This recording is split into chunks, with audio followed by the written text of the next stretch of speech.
Hello dear students, अभी हम कर रहे हैं 7th क्लास के लिए chapter number 7 congruence of triangles. और इसका ये डू दिस है पेज नंबर 133 पर, इससे पहले वाले पेज पर। इसमें हमें कॉन्ग्रुएंसी के बारे में अभी थोड़ा पता लगेगा कि कॉन्ग्रुएंट थिंग्स होती है वो क्या होती है।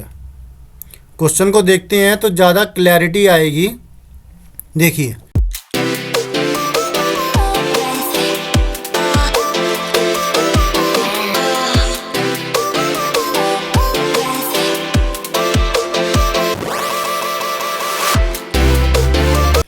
Take two stamps figure 7.1 of same denomination. आपको दो स्टैम्प लेनी है जो यहाँ पर आपको नज़र आ रहा है, जो ये इमेज नज़र आ रही है इसके अंदर। एक तो स्टैम्प ये हो गई और एक स्टैम्प ये हो गई, ठीक है। अब आपको क्या करना है, place one stamp over the other. एक स्टैम्प को दूसरी स्टैम्प के ऊपर आपने रखना है। क्लियर है? जैसे इसको आप उठाएंगे, जब आपके पास होगी स्टैम्प, सेम जो स्टैम्प है जगह की और सेम स्टैम्प लेंगे, तो ये वाली स्टैम्प अगर इसके ऊपर रखेंगे तो ये इसको पूरा कवर कर जाएगी। पूछा गया है आपसे, व्हाट डू यू ऑब्जर्व? आप क्या ऑब्जर्व करते हैं? क्लियर हुआ आपको? आप इसमें क्या ऑब्जर्व करते हैं? ऑब्वियसली ये इसको पूरा ढक जाएगी। फिर आपसे कुछ क्वेश्चन पूछे गए हैं, आपको उन क्वेश्चनों के जवाब देने हैं। जैसे कि one stamp covers the other completely and exactly. इसे आप देखेंगे, जब आप एक स्टैम्प को दूसरी स्टैम्प के ऊपर रखेंगे तो एक स्टैम्प दूसरी स्टैम्प को पूरी तरह से मतलब कंप्लीटली और एग्जैक्टली पूरी कवर कर लेगी। क्लियर है?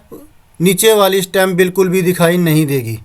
This means that the two stamps are of the same shape and same size. इसका मतलब ये हुआ कि दोनों की दोनों स्टैम्प के अंदर क्या चीज़ है, वो एक तो सेम शेप की है और दोनों का साइज एग्जैक्टली सेम है।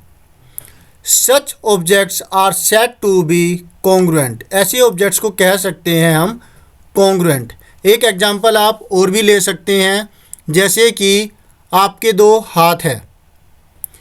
अगर आप जैसे कि दोनों हाथ जो है, एक हाथ को दूसरे हथेली पर रखेंगे तो ये दोनों हाथ एक दूसरे को पूरी तरह से कवर कर लेंगे, अगर कोई चोट वगैरह नहीं लगी हुई है तो, राइट? क्योंकि बिल्कुल डिक्टो सेम टू सेम होंगे साइज के अंदर, शेप के अंदर। और अगर यही हाथ आप किसी छोटे बच्चे या किसी बड़े व्यक्ति के हाथ से करें तो वे एक दूसरे को कवर नहीं करेंगे। शेप में चाहे वो सही सेम हो, लेकिन एग्जैक्टली कवर नहीं करेंगे, साइज सेम नहीं होगा, तो वे नॉन कॉन्ग्रुएंट होंगे।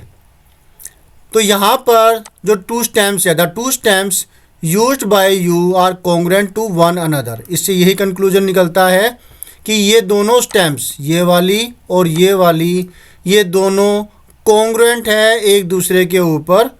Congruent objects are exact copies of one another. Congruent objects होते हैं वो एक दूसरे की एग्जैक्ट कॉपी होते हैं। Is that clear? ये तो आपको समझाया गया है कॉन्ग्रुएंट ऑब्जेक्ट्स के बारे में। और मैंने एक एग्जांपल और ले दिया आपको कि जो आप अपने हैंड को जो मैच करेंगे किसी अपने खुद के ही हैंड के साथ में, तो वे एक दूसरे की एग्जैक्ट कॉपी होंगे। लेकिन अगर किसी और को व्यक्ति की हाथ के साथ करेंगे तो वो नहीं होंगे। क्लियर हो गया? Very good. अब है आगे, आपसे कुछ पूछा गया है, can you now say if the following objects are congruent or not.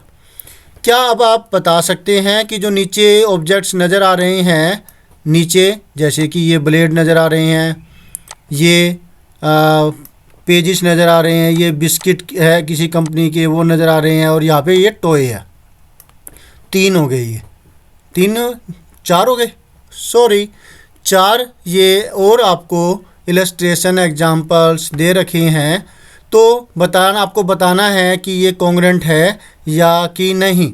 तो पहले केस में शेविंग ब्लेड्स है वो सेम कंपनी की है, तो ये कॉन्ग्रेंट है या नहीं, तो ये कॉन्ग्रेंट है, तो यहाँ लिख देंगे हम यस दे आर कॉन्ग्रेंट।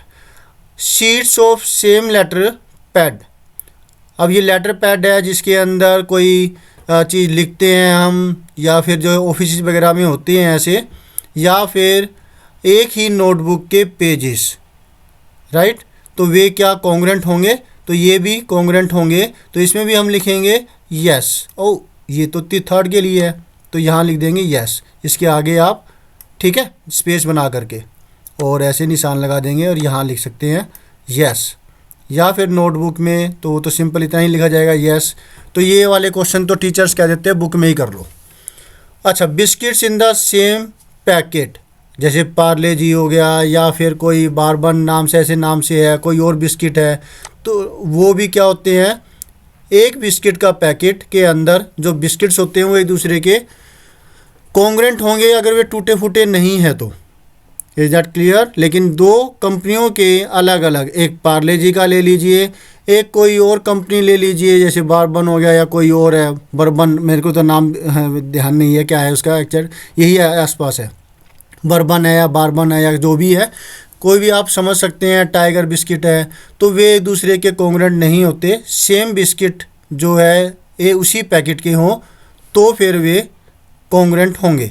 इसी प्रकार से दो टॉय आपने लिए तो वे दोनों एक दूसरे के कॉन्ग्रेंट होंगे अगर वो सेम आप लेते हैं। क्लियर है? जैसे आपको ये नज़र आ रहे हैं, जैसे सेम कंपनी के दो हेलीकॉप्टर ले लिए सेम कलर के, या फिर टिफ़िन बॉक्स होते हैं, या फिर कोई भी चद्दर हो गई है ना, जोड़े में आती है चद्दर, तो वे हो गई। तो ये सब क्या होते हैं, कॉन्ग्रेंट होते हैं। ऐसे और भी सब बहुत सारे एग्जांपल्स हो सकते हैं जो आप अपने दिमाग में रखें और देखेंगे तो आपको कई सारे एग्जांपल्स मिल जाएंगे, ठीक है ना। जैसे थर्मस बोतल हो गई गर्म पानी की, और वही जो है सेम कंपनी की सेम कैपेसिटी की आप लेंगे तो वे एक दूसरे की कॉन्ग्रेंट होगी। तो बस ये तो यही तक है। तो ये था डू दिस इस पेज नंबर 133 का। होप सो आपको अच्छे से समझ में आ गया होगा।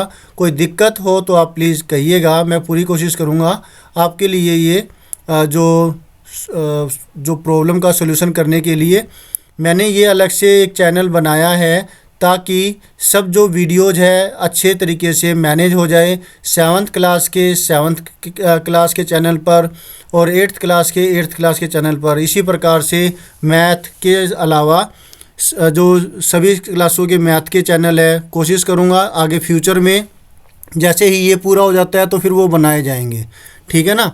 और आपके लिए ज़्यादा से ज़्यादा काम किया जाए ताकि आप ज़्यादा से ज़्यादा चैनल के माध्यम से फ़ायदा उठा सके और अपनी स्टडी को बेटर बना सके। तो मिलते हैं नेक्स्ट वीडियो में जिसमें हम करेंगे नेक्स्ट जो कोई ट्राई दीज है तो वो करेंगे, नहीं तो कोई डू दिस है तो वो करेंगे। तो देखते हैं कि क्या है यहाँ पर। Example think discuss and right, ये करेंगे हम, ठीक है। और उसके बाद कोई ट्राई दीज है तो फिर वो आगे कंटिन्यू करते रहेंगे। तो मिलते हैं नेक्स्ट वीडियो में, बाय।